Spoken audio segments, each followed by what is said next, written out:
It's that time of year in which many parents are making decisions regarding what to do with their children. And it is critically important that as you journey this path, particularly wherein you have youth who want to participate in summer sports camps, that you make the right decision with regard to where the children are going, how many days per week, if at all, they're in attendance, whether these camps are overnight and or daily camps. So what I wanted to do as part of the Field to Rim program today is give you some insight with regard to selections. What I won't be doing, however, is telling you where to go. This show is not a sponsored show by any particular program and or organization, and it's generally through the lens of protecting your youth. So while we're on this platform, we generally try to take an opportunity to educate and inform.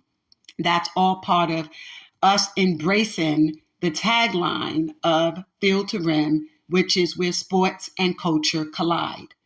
And one of the aspects of culture that also collides with sports is the issue of sexual abuse experienced by children. And many of these youth are oftentimes involved in athletic programs such as summer sports camps. And so while there are many parents who look for an opportunity to give their children something to do during the summer months, oftentimes we become very comfortable with people that are around us whom we believe are associated with programs like summer sports camps. So imagine being in an AAU program or a local youth league, or having someone in your community to whom everyone respects and regards as an individual who is upright, upstanding, and possesses leadership skills. And wherein that person has developed a relationship with, let's say, a boys' basketball team for basketball or football, many people will gravitate to that individual, but oftentimes doing so without taking the opportunity themselves to research the background of that individual coach and or athletic director and or coordinator, because you look to and respond to what appears to be a respectable person who's recognized in the community. But it is often those individuals who engage in sexual abuse of your children. And so today, as we explore some ways in which you can allow your children to have a great summer, let us do so in a way that prevents these children from experiencing sexual abuse. And wherein, for purposes of this episode, I use the term children, let us think deeper too, as anyone under the age of 21, for purposes of this show. Because many individuals who go to these programs are K through 12 and or 18 to 21. There are many basketball clinics across the United States that include but are not limited to programs sponsored directly and or in part by sneaker brands, some of the more official ones, wherein these camps offer local programs an opportunity to sponsor local youth. For example, let's say that you reside in a city like Hampton, Virginia, or in New York City, in any of the 5 boroughs, or Atlanta, Georgia, Miami, Florida, or Los Angeles, California.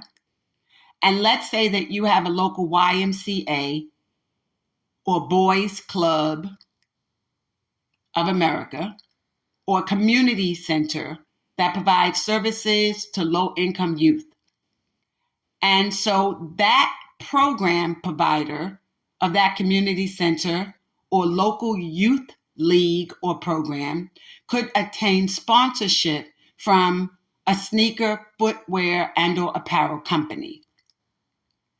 That organization can then assert that this is a Adidas summer camp, for example, or a Nike summer camp, or Reebok summer camp, New Balance, etc., etc.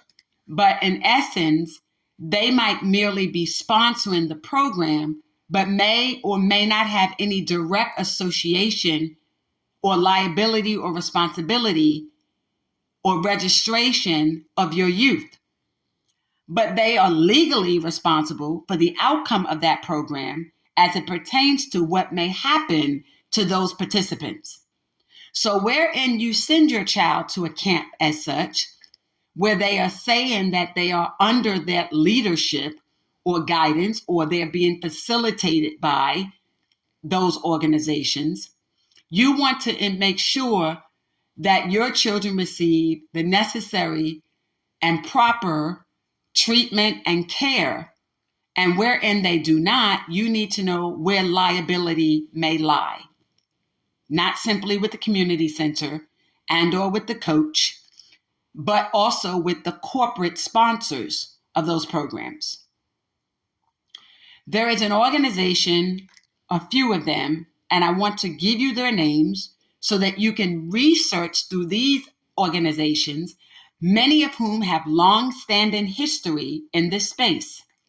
But let me give you a disclaimer and make clear that organizations like the Boy Scouts of America, Fresh Air Fund Summer Camp, have been around for decades. And as an example, using them, they also were engaging in sexual abuse of youth for decades. But yet they targeted, particularly organizations like the Fresh Air Fund out of New York, were targeting youth from boroughs like Brooklyn and the Bronx and Manhattan.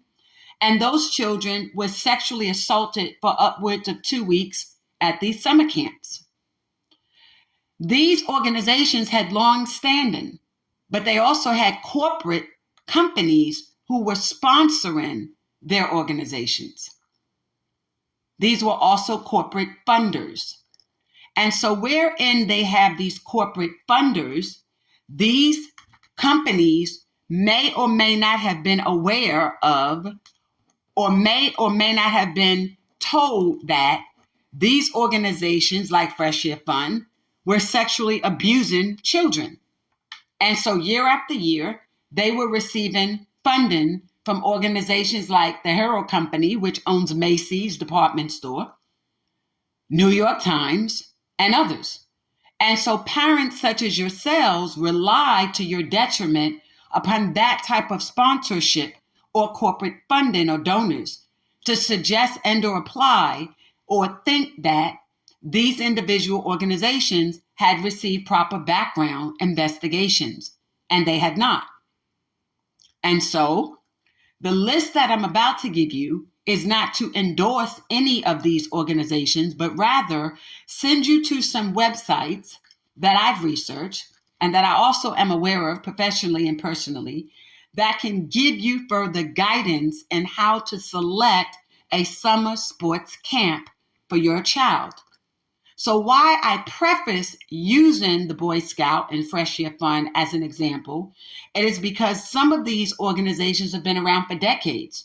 But again, that does not preclude them and or suggest that these organizations that they may list have a perfect report card, if you will, with regard to how children are treated when they're in their summer camps.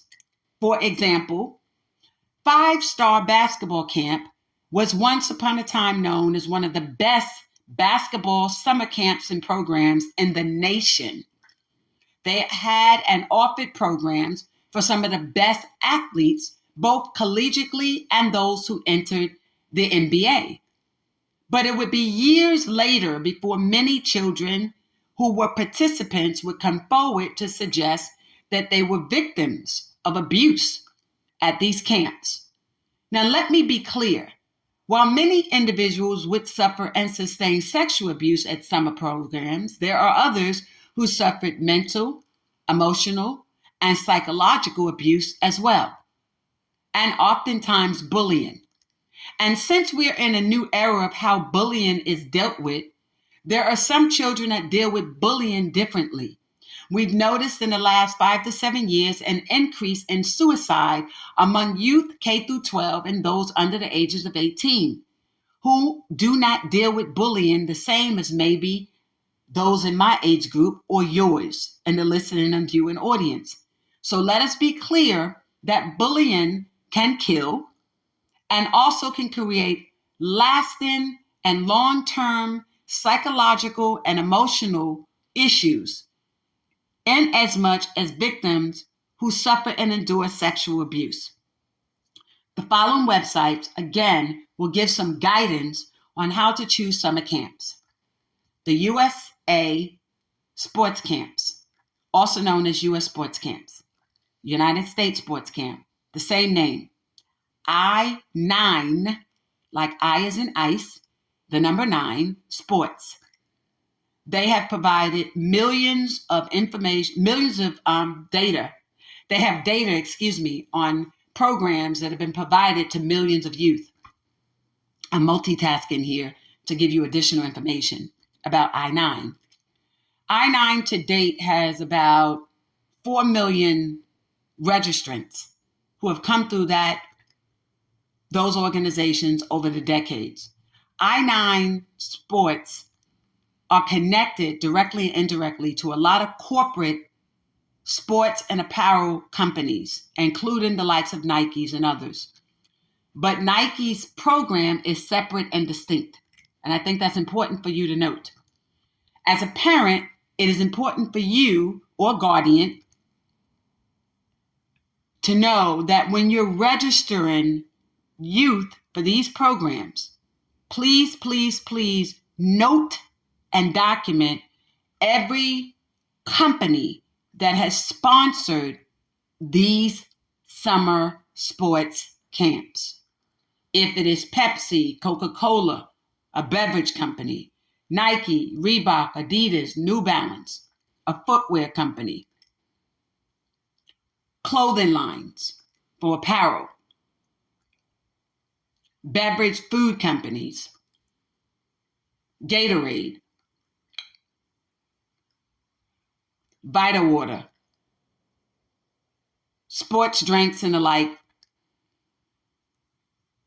a corporate company such as banking institutions, Bank of America, Wells Fargo, Truist, Chase.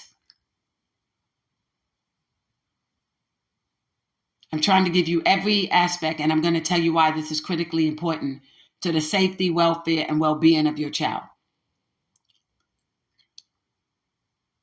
Even the fine line sponsors, that might be a local community, a city entity like a New York City Parks and Rec, an Atlanta Parks and Rec, Philadelphia Parks and Rec, individuals. Now, why is all of this important? Because if your child sustained any injury, be it a fall, something that results in a career-threatening or future career-threatening injury, an Achilles injury, a broken arm or leg, a head injury or wound, bullying that could result in other matters that subject that child to mental, emotional, psychological abuse, anything, sexual abuse, then you want to be able to know all the people and or persons or corporate entities who are also legally considered a person when they're incorporated. Those persons or people would be legally responsible to you for liability, not just the individuals who offered the program to you. So let's say Field to Rim Summer Camp, but I have all those sponsors. You go after every single one of those sponsors plus me. Just keeping it real. But don't be gullible. What you also want to do, when I say don't be gullible, meaning this. Don't simply think that because they have that many sponsors and corporate people that it means it's an up and up program. Okay? This is where, in locations such as these, is where our children are more likely than not to be subject to sexual abuse and violence. Beaten up. Because people are thinking I don't have to do any background. Or alternatively, people there think they are so powerful that no one's going to comfort them. And oftentimes you don't, but you should. do your homework. You also want to research how these companies function, how they hire the counselors, the coaching and training staff. You want to look to that. Go online, research any complaints against these organizations. That means you also need to look to and find complaints in your local business bureau, consumer protection. Verify if complaints have been filed, even with social services regarding incidences of abuse. Find out whether they conduct criminal background checks on their employees. Now, that is not to state that if you have somebody who was a drug dealer, and I'm going to deal with that in a moment, that person in and of itself, because they may have sold marijuana or may have been in possession of marijuana less than an ounce, that they should be precluded from employment opportunities.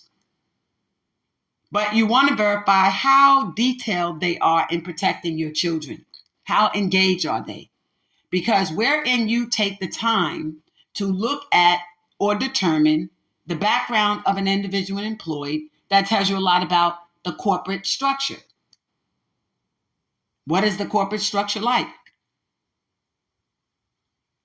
What is this corporate structure like? If they're hiring drug dealers who once sold drugs, that person might follow your son's career or daughters so that they may be able to get them to sell drugs to people in the NC2A. Or might feel like due to their popularity, they may in fact be able to sell drugs at the local high school.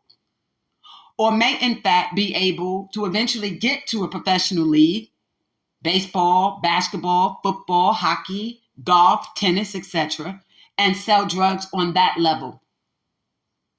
Don't act like it's not happening. Think, if you will, about Fab Five and other ballers, UNLV, and a host, and I'm saving that for another show, wherein similar things occurred, where basketball players were expected, directly or indirectly, to be connected to shysters, like the Allen Iverson story that I'm doing, the wrong ball, the Allen Iverson way. Individuals who took advantage of him. Individuals that were allegedly using his vehicle to move weight, which is bricks, which is cocaine. I'll do that separately. Okay? So don't think that these people are not in locales where your children will be playing. And wherein you remember the number of basketball, football players, etc. According to the High School Federation, there are about 1.3 million football players in the United States. About 1.45 million high school basketball players in the United States, girls and boys sports. Okay? When you look at the percentage of those who will make it to Division I NC2A programs, the numbers get smaller and smaller and smaller. So what happens to those other million kids who don't become a freshman in a D1 program, to the tune of about 17 to 18,000 for basketball? By the time they're seniors, it's 4,500, give or take. So you target some of these athletes, K through 12, with hopes that maybe they can sell drugs for you. Where do you find some of them? AAU programs, Ruckus programs in Manhattan, AAU programs in New York and Philly, traveling teams in Atlanta, California, etc., etc. I'm not targeting AAU, but I'm speaking truth. People target that organization and the youth that participate in those type of rec programs all over the country. Virginia too, Hampton, Newport News, bad news, if you will, right? I don't like to use that term, but I know it's out there. You're following me. Chicago, Detroit, Houston, Texas. So be careful so as not to be afraid to ask those questions. Then you want to know, does this person have a sexual history? Do they have any offenses associated with criminality for abusing youth? What about fighting, aggravated assault, domestic violence? Does this in and of itself mean that you ban them from employment opportunities? No, But does it mean that it might allow for you to raise a red flag regarding whether you want your child associated with such a program? Yes. So these are some of the measures you need to take and exercise, to include but not limited to asking them who is their insurance company. You have a right to know which insurance company. Was it Chubb? Is it Liberty Mutual? Travelers? Allstate? Okay? Which company, to name a few, is responsible for insuring the program? And what type of insurance coverage is available? And what are what we call the declarations? Do you have a copy of it to be able to determine what in fact is covered in the event your child sustains an injury? So let's say you do not have health insurance. Does that camp cover you, or are they expecting you to waive liability and or medical treatment and services? Then I want you to ask your own insurance company, what coverages do they provide for you when your child participates in a summer sports camp program?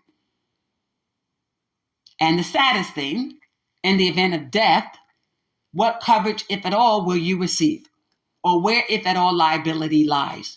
A lot of children are out here playing in the heat of the sun, and they die.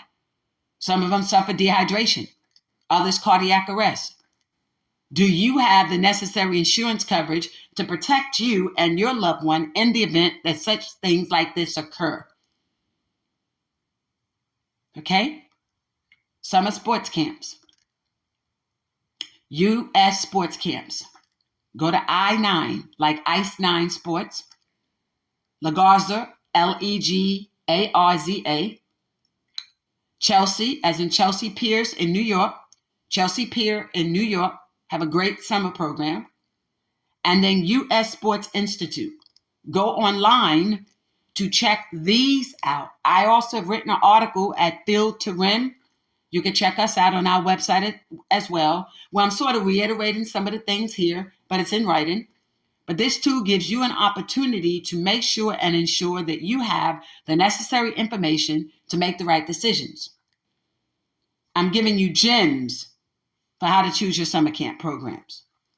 So we talked about liability, healthcare, insurance, etc. Make sure you communicate and find out in the event what type of auto insurance policy they have as well. This is particularly true for camps that do travel. You will be surprised for the number of summer camps and programs across this country where they get into bus accidents and they find out they were not covered and had no insurance. I say this with due respect because I know and understand a lot of people are really trying to do things to improve the life of youth. But a lot of people don't cover all the bases when they're doing it. Their heart is in the right place, but they don't necessarily take the time to ensure that they cover all the bases. It's sort of like when I started the Seltzer Sports Field to Rim platform, and there are people who commend what I've been doing to date. I'm not rushing it. So every month I give updates. I said, okay, we're starting out this with Seltzer Sports, a platform for apparel, podcasting, boggling and blogging, a venue, Fanuc and wear, etc., etc. And every month we take steps toward this project. Now we have the production side done, and this all allows us to finish what we started, which will include, but is not limited to, the Ron Ball, Allen Iverson Way documentary. But we have other documentaries in the works as well. And a lot of it deals with different subject matters that I've already addressed to date on the podcast. But even in this space, it includes, but is not limited to, my preparing to go live. You know, people want to see me, and I should be seen. I'm gorgeous. All right, well, let me not be that vain. But anywho, I have to have fun with it, but it's true. People don't just want to hear my voice. They want to see me. But that's a process with production, making sure things are aligned properly, making sure the studio is in place, and the places where I will be filming live. So to do that, we started small. You have a lot of people that jump out there and they're podcasting. Then They might already have a following because they might be related to someone, or they may know certain people or had a great following. But we purposefully are working on multi-platforms outside of my original, how do I want to say this? Because it ties into this show today. Outside of my original social media platform, because I believe in using our subscribers on our websites and then collecting our data that way, using the emails to ultimately rely on newsletters to build ultimately our newspaper, Filter Rim Chronicles. Because ultimately we have a vision that goes very further and beyond, that goes further and beyond what you are witnessing thus far. But if you've been with us on the journey, which is why I constantly say trust the process, you'll watch and observe us take the apparel line of Fanakin wear, from the Fanakin Club to Fanakin wear, from lingerie to lounge to athleisure. I mean, that's what we're working on. We have our manufacturers already set up for China. We know what we're doing here. It's a day-by-day process. And every month, we give you that update to let you know where we are and what we're doing. The same is true as it pertains to Filter Rim. So we decided, do the articles first. Then from the articles, work into podcasting.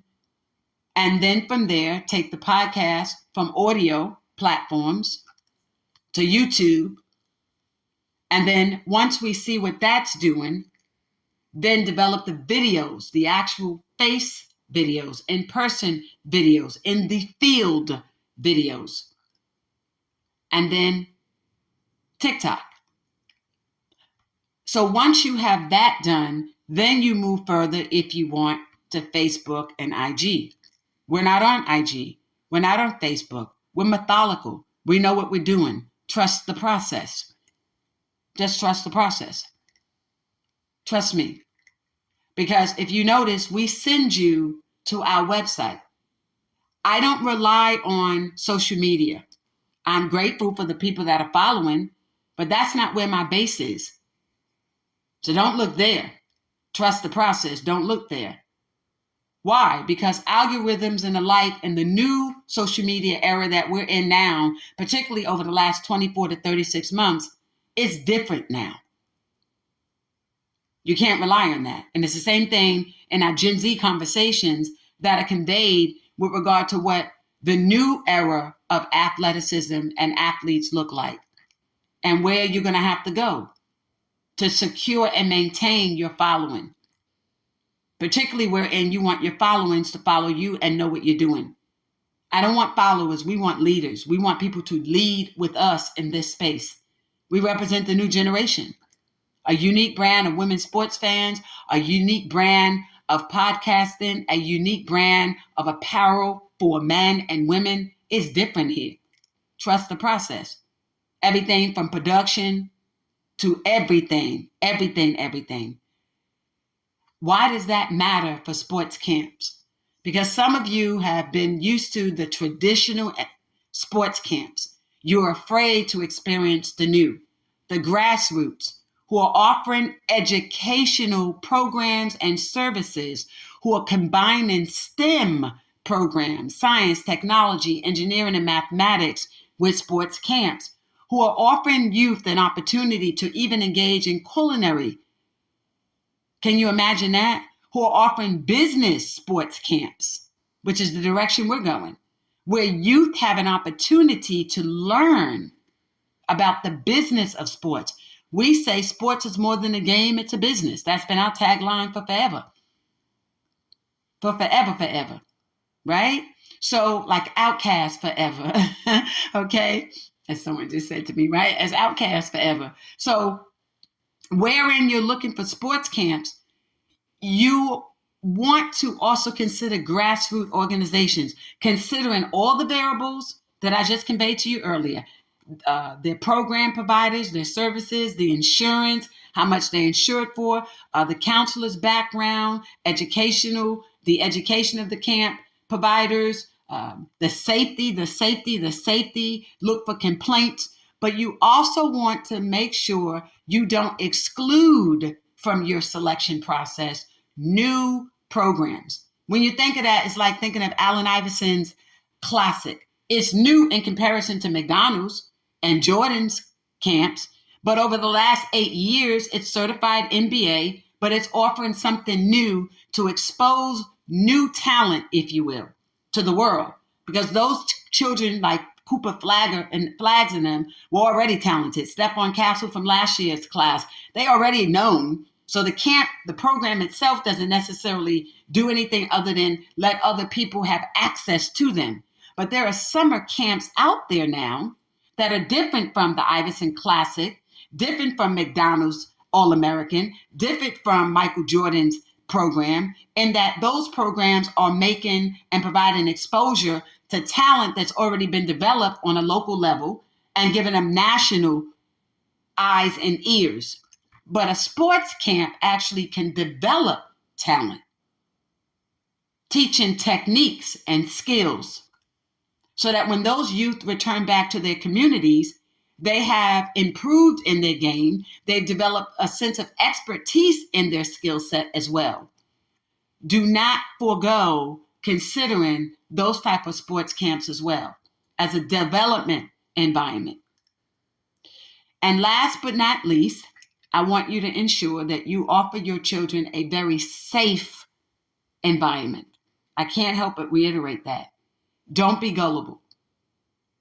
And wherein it costs you to send your children to sports summer camps and you set aside to do so, do that as well. Thank you for joining me today on Field to Rim on our summer sports camp program. Please ensure that your children are safe this summer. You never want it said that you sent your child away for the summer to a sports camp and that child is raped or sexually abused or suffer mental, emotional, psychological, and or physical abuse. Do your homework. Ask questions. Do your research. Thank you. This is Lisa Hampton on Field to Rim, brought to you by Seltzer in Sports.